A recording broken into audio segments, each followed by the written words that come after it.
नरकवास जर्जरित कहा, सत छिंद्रों से अहो सदा। नरकवास जर्जरित कहा, शत छिद्रों से अहो सदा। इसी तरह इस तन को भी छिद्रों से जर्जरित कहा। इसी तरह इस तन को भी छिद्रों से जर्जरित कहा। शुद्धात्म भाए हो, शुद्धात्म भाए, भव पार बुझाए रे। जीवन है पानी की बूंद, अब मिट जाए रे। जीवन है पानी की बूंद, अब मिट जाए रे। हानि अनहोनी हो, हानि अनहोनी, कब क्या घट जाए रे। जीवन है पानी की बूंद, कब मिट जाए रे।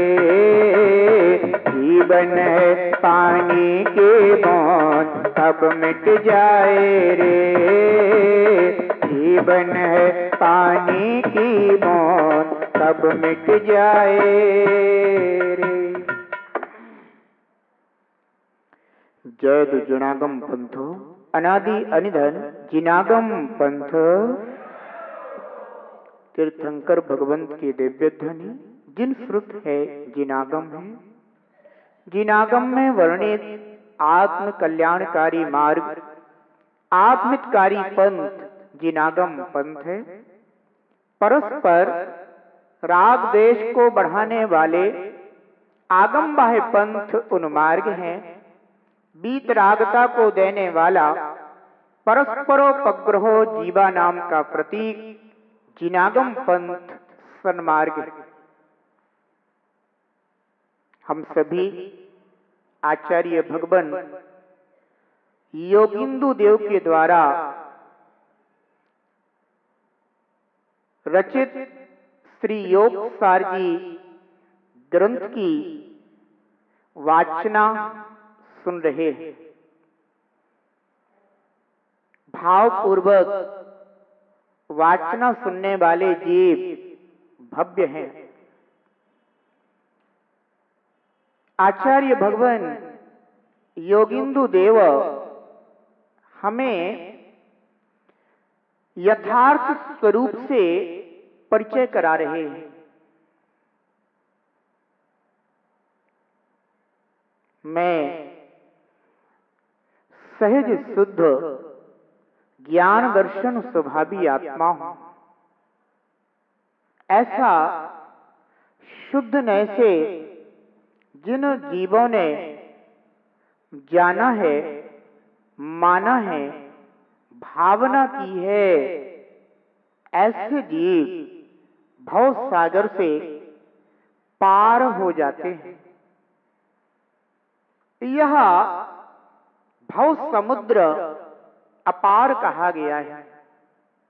इसका पार पाना जीवों के लिए अत्यंत कठिन है, परंतु इतना भी कठिन नहीं है कि इसे तिरा ना जा सके, इसका पार पाया ना जा सके।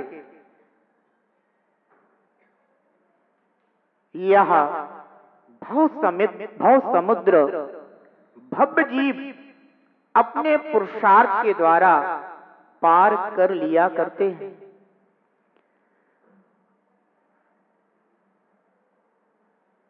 इस संसार में हम सभी अपनी ही अज्ञानता के कारण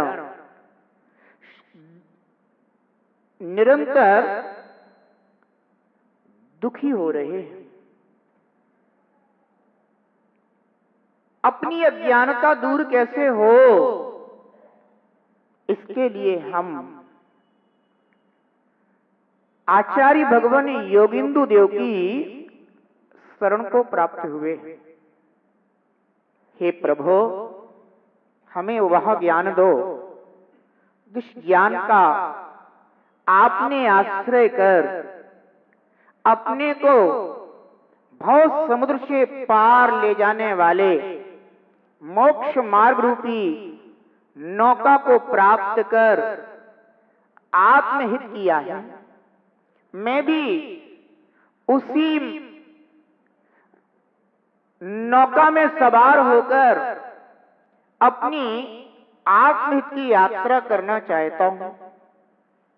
आचार्य भगवान योगिंदु देव कहते हैं कि भो जीव, तू पहले जहां लीन है, जिसमें लीन है, उसके स्वरूप को समझ। क्योंकि जब तक तुझे वैराग्य नहीं होगा, तब तक तेरा यह जो ज्ञान है, यह ज्ञान तुझे भव सिंधु से पार नहीं करा सकता। क्योंकि तू अभी जिसको सुख का साधन मान रहा है, हित का साधन मान रहा है, उसकी असलियत को पहचान, उसकी सच्चाई को पहचान। जैसे ही तुझे उसकी सत्यता का बोध हो जाएगा, वैसे ही तू वहां से हटेगा, दूर होगा, पृथक होगा, और फिर तुझने जो शुद्धने से अपने शुद्ध ज्ञान दर्शन स्वभावी आत्मा को जाना है, पहचाना है, माना है, स्वीकारा है, तू उसकी शरण को प्राप्त होगा, उसके आश्रय को प्राप्त होगा और मुक्तिपुरी की ओर गतिशील हो जाएगा, गमन करने वाला हो जाएगा, जाने वाला हो जाएगा। अहो, हम सभी सिद्धालय की यात्रा करने के लिए ही इस मनुष्य योनि को प्राप्त हुए हैं।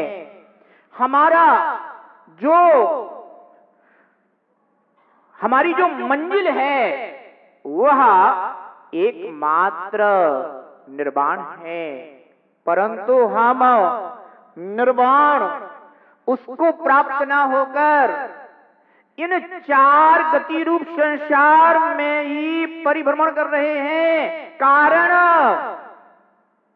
तू जिस जहाज में बैठा हुआ है, यह डूबता हुआ जहाज है। भोजीब, तू किस जहाज में बैठा हुआ है? तू इस तन रूपी जहाज में बैठा हुआ है। ये जहाज तुझे इस भव सागर में ही घुमाता है, इस भव सागर में ही भ्रमाता है। कभी इस घाट ले जाता है, कभी उस घाट ले जाता है, लेकिन पार नहीं ले जाता।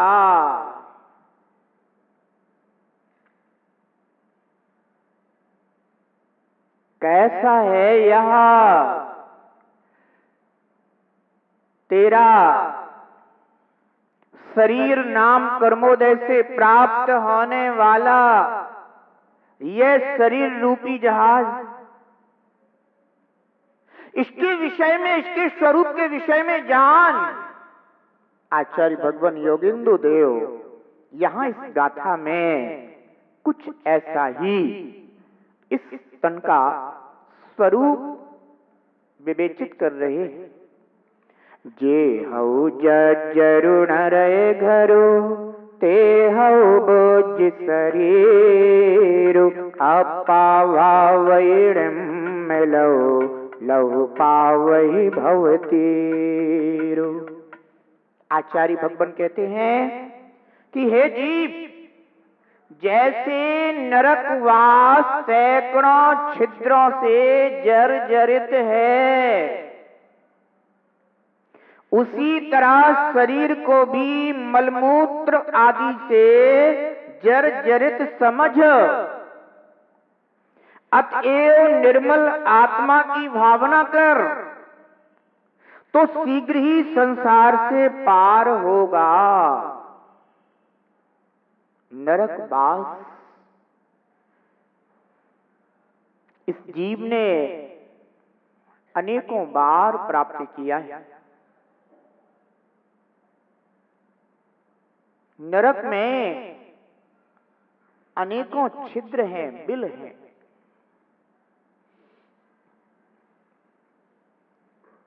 सात नरक कहे हैं जिनेंद्र देव ने, और वे सातों नरक बिलों से भरे पड़े हैं। नारकियों का जो जन्म होता है उन नरक बिलों में होता है।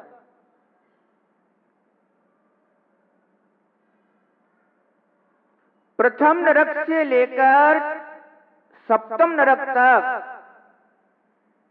जिनेंद्र देव ने 84 लाख बिल कहे। वे नरक इन बिलों से जर्जरित हैं और इन नरकों में इस जीव के लिए सुख का रंच मात्र भी स्थान नहीं है। रंच मात्र भी। उन नरकों में यह जीव भूख की वेदना, प्यास की वेदना, गर्मी की वेदना, शीत की वेदना, उस भूमि की स्वभाव से ही जो अत्यंत चुभन रूप वेदना है, जिससे आचार्य भगवंतों ने कहा कि हजारों बिच्छू अगर एक साथ डंक मारें तो भी जितनी वेदना नहीं होती, उससे ज्यादा वेदना इस जीव को नरक भूमि का स्पर्श मात्र करने से होती। ऐसी घोर वेदना का स्थान यह नरक भूमि है, जहां पर नारकी जीव एक दूसरे को अत्यंत दुख, वेदना, कष्ट पहुंचाते हैं। जहां कोई शरण नहीं है, कोई बचाने वाला नहीं है, कोई किसी को रोकने वाला नहीं है, अपितु अगर कोई सबल नारकी निर्बल नारकी को दुख पहुंचा रहा हो तो अन्य नारकी उसी का सहयोग करने लग जाते हैं, पर बचाने के लिए कोई नहीं आता। ऐसी महान घोर वेदना का स्थान यह नरक भूमियां हैं, जो जीव अपने ही दुष्कर्मों के कारण, खोटे कर्मों के कारण उस नरक भूमि में जन्म पाते हैं। वो जीव कभी विचार कर कि इस नरक भूमि में क्यों जाना पड़ता है। जिनेंद्र प्रभु का उपदेश हुआ कि चारों गति के जीव जब व्यसनासक्त होते हैं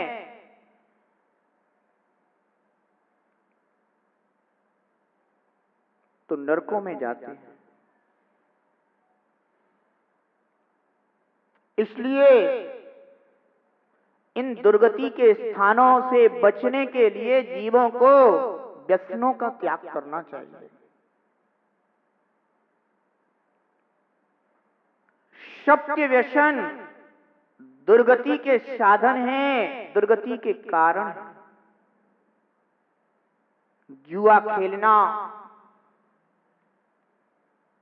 मांस खाना, अहो जिह्वा इंद्री के वशीभूत हुए जीव नरक की यात्रा करने के लिए तैयार बैठे हैं। विचार करना कि इस जीव ने इन 5 इंद्रियों के विषय भूत होकर के ही अपने निर्मल आत्मा के स्वभाव का तिरस्कार किया है। आखिर कब तक अपने भगवान आत्मा का तू स्वयं ही अनादर करता रहेगा, तिरस्कार करता रहेगा? कहां कहां भगवान को खोजता है, परंतु इस देह देवालय में विराजे हुए निर्मल शुद्ध सहज ज्ञायक भगवान आत्मा को नहीं देखता।